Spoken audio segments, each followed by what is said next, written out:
Բարև ձեզ, այսօրվա հուլիսի 2-ի մանրոն հաղորդաշարի հերթական հաղորդումը ես վերնագրել եմ Կարլովի Վարի միջազգային կինոփառատոնն ու ռուս-ադրբեջանական հաշիվ մաքրոցին։ Այս նախքան թեմային անցնելը, ինչպես միշտ, դիմում եմ կոչով բոլոր նրանց, որոնք նայում են իմ հաղորդումները, բայց դեռ չեն բաժանորդագրվել, ապա բաժանորդագրվեք խնդրեմ, իսկ բոլոր նրանք, ովքեր արդեն բաժանորդագրվել են, նայում են իմ հաղորդումները, ապա շարունակեք դնել լայքեր, որովհետև ձեր լայքերով իմ համասարվանից YouTube ալիքը ավելի է տարածվում։ Իսկ հիմա անցնեմ բնույթին եւ այսպես Կարլովի Վարի միջազգային կինոփառատոնը եւ ռուս-ադրբեջանական հաշիվ մաքրոցին։ Բառացիորեն 2 օր հետո, վաղը չեմիս օրը, Կարլովի Վարիում բացվելու է 59-րդ հերթական ամենամյա կինոփառատոնը, որը որ Կաննի, Վենետիկի եւ Բեռլինի կինոփառատոնների շարքում ամենահեղինակավորներից։ Առաջին կինոփառատոնը տեղի ունեցել 1946 թվականին Մարիանսկի Լազնիում, որից հետո այն տեղափոխվել է Կարլովի Վարի եւ ամփոփող արդեն 58 տարի, սա արդեն 59-րդ կինոփառատոնն է, անցկացվում է Կարլովի Վարիում, որին մասնակցում են գալիս են մասնակցելու աշխարհի տարբեր երկրներից հայտնի դերասաններ, կինոռեժիսորներ, սցենարիստներ, հասարակական, քաղաքական գործիչներ։ Այս տարի Կարլովի Վարի հանրայինի հյուրերից է լինելու Մայքլ Դուգլասը։ Փառատոնին ներկայացվելու են շուրջ ավելի քան 200 ֆիլմեր, որոնցից ընտրվելու է այն մեկը, որն արժանանալու է Հաղճապակյա Գլոբուս գլխավոր մրցանակին։ Արդեն երրորդ տարին է, որ Կարլովի Վարի կինոփառատոնում չեն ներկայացվում ռուսական ֆիլմեր։ Հայտնի պատճառը, որովհետև նրանք են հայտնվել Ուկրաինայի դեմ սանձազերծված պատերազմի պատճառով պատժամիջոցների ցանկում։ Եվ այսպես հարթ անցանք դեպի ռուսական իրականություն, որտեղ հիմա աշխարհի լրատվական միջոցները շատ են քննարկում այն իրադարձությունները, որոնք վերաբերում են ռուս-ադրբեջանական հարաբերություններին։ Խոսքը մասնավորապես այն մասին է, որ մի քանի օր առաջ ռուսական ուժայինները հատուկ գործողություններ իրականացրին Սվերդլովսկի մարզում, Եկատերինբուրգում, որտեղ ձերբակալեցին ըստ պաշտոնական հաղորդագրությունների կազմակերպված ադրբեջանական կազմակերպված ցանցավոր խումբ։ Եվ այդ ձերբակալության ժամանակ ուժայինները այնպիսի ուժ են կիրառել, որ նրանք չեն դիմացել 2 հոգի, որ մահացել են։ Ըստ ռուսական աղբյուրների նրանք մահացել են սրտի կաթվածից։ Մահացողները Սաֆարով եղբայրներ են։ Հայկական որոշ լրատվամիջոցներ շտապեցին ասել, որ սրանք այն Սաֆարովի զարմիկներն են, որը որ սպանել էր հայ զինվորին Բուդապեշտում։ Բայց գիտեք ինչ, ես այդքան հակված չեմ հավատալ այդ թեզին, որովհետև Սաֆարով ազգանունը Ադրբեջանում նույնքան տարածված, ինչքան Իվանով, Սիդերով, Պետրով կամ Հովհաննիսյան, Պողոսյան, Պետրոսյան ազգանունները, այդ թվում նաև Սաֆարյան ազգանունները Հայաստանում։ Այնպես որ հարցը դա չի։ Մյուս կողմից էլ թերևս ըստ իս ռուսական կողմը ձեռնարկելով այս միջոցառումը, որը որ իհարկե չէր կարող իրականացվել առանց համայնքային իմաստունի իմացության կամ զեկուցման, ամենայն դեպս երևի հաշվի չէին առել այն արձագանքը, որ կստանա դա Ադրբեջանի կողմից։ Ավելին հայտնվում է նաև, որ ռուսական հատուկ ծառայությունները, ուժայինները ձերբակալել են նաև Լուկոյլի գլխավոր մենեջերին, ինչպես նաև Եկատերինբուրգի ադրբեջանական համայնքի ղեկավարին։ Բայց հետո այսօր առավոտյան ինֆորմացիա եղավ այն մասին, որ դրանց ազատ են արձակել, դրանց բաց են թողել։ Ինչևէ, անմիջապես Ադրբեջանի պատասխան քայլերը ճուշացան եւ ռեյդ իրականացրեցին Sputnik Ադրբեջան խմբագրություն, ձերբակալեցին խմբագրին, գլխավոր խմբագրին, թղթակցին եւ ինչն է կարեւոր, այս իրադարձության մեջ շատ մեղմ էր Սիմոնյան Մարգոյի արձագանքը, որ նման դեպքերում եթե այլ տեղեր լիներ, լուտանք, այսպես ինչ ասես չէր ասի, բայց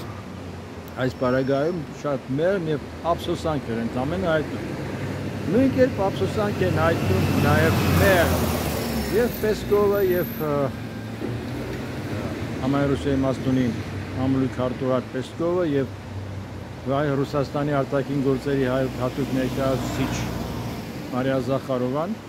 որոնք ափսոսանք են հայտնում եւ հույս են հայտնում, որ այս թնջուկը, թյուրիմատությունը շուտ կարգավորվի։ Մինչդեռ ադրբեջանական կողմը չբավարարվեց Sputnik Ադրբեջանի դեմ իրականացված ռեյդով, անմիջապես հայտնաբերվեցին Իրանի միջոցով թմրանյութ Ադրբեջան ներմուծող եւ Ադրբեջանից դեպի Ռուսաստան արտահանող ռուսական կազմակերպած հանցավոր խմբի, որի անդամները հիմնականում մեծ մասը բարձր տեխնոլոգիաների աշխատողներ են, երիտասարդներ, մի մասը ռելոկանտներ, մի մասը մեջ ներկա մի տուրիստ եւ որ ժամանակավոր կեցության իրավունք ունեն Ադրբեջանում։ Դրանց բոլորին ձերբակալեցին եւ շատ դաժան կերպով ներկայացրեցին դատարան։ Այս մարդիկ դատարան են ներկայացրել լղկած վիճակում։ Եվ այս ամենին ռուսական կողմը ասես թե շատ մեղմ է արձագանքում։ Մեղմ է արձագանքում նաև միջազգային հանրությունը իդեմս իրավապաշտպան կազմակերպությունների, որոնք ծպտունից չեն հանում այն մասին, որ ձերբակալվածների իրավունքները խախտված են, որ նրանց դեմ կիրառվել է չափազանց բիրտ վայրենի ուժ։ Այդ մասին լռում են։ Լռում են, որովհետև սա իրականացնում է Ադրբեջանը, որը որ շատ լուրջ գործոն է դարել էներգետիկ ոլորտում Եվրոպայի, այդ թվում է Ռուսաստանի համար։ Ռուսաստանը Ադրբեջանից մեծ կախվածության մեջ է, շատ մեծ։ Եվ միևնույն ժամանակ կախվածության մեջ է, որ Ադրբեջանով են դեպի Ռուսաստան անցնում այսպես կոչված սանկցիոն ապրանքները, այն ապրանքները, որոնք պատժամիջոցների տակ են, արգելված են Ռուսաստան արտահանելու, բայց Ադրբեջանով անցնում են դեպի Ռուսաստան։ Միևնույն ժամանակ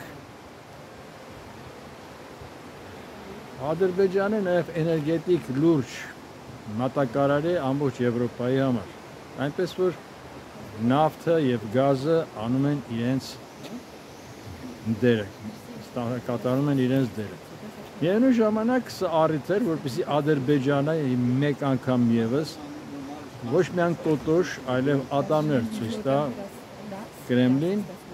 հասկացնելով, որ թե ով է տան տերը իր երկրում։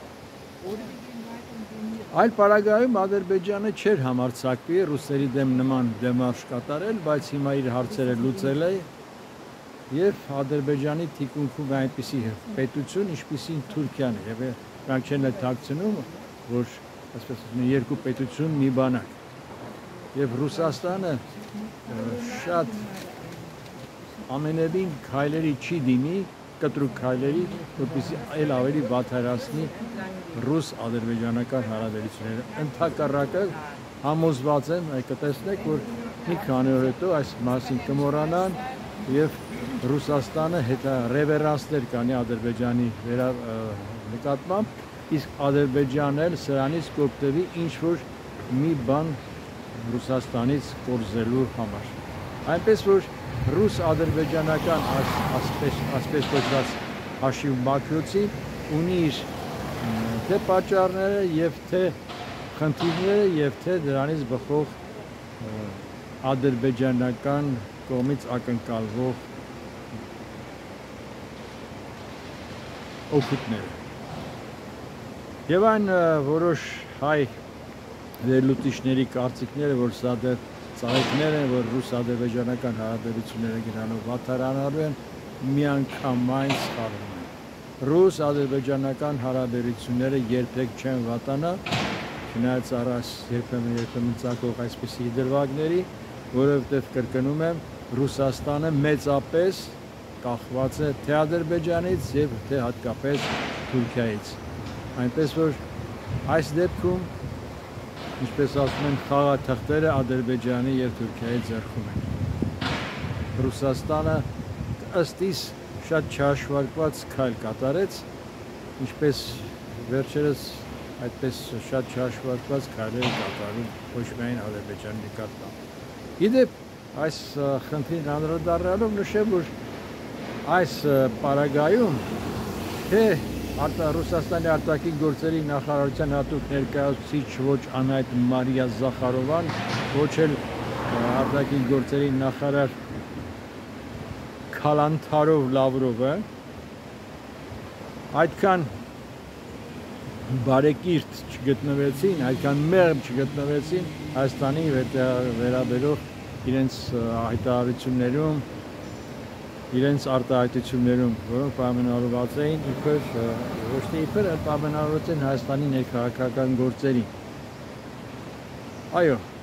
նրանք Հայաստանի հանդեպ ավելի կոշտ հայտարարություններ արեցին, քան ընդհանրապես այն Ադրբեջանի,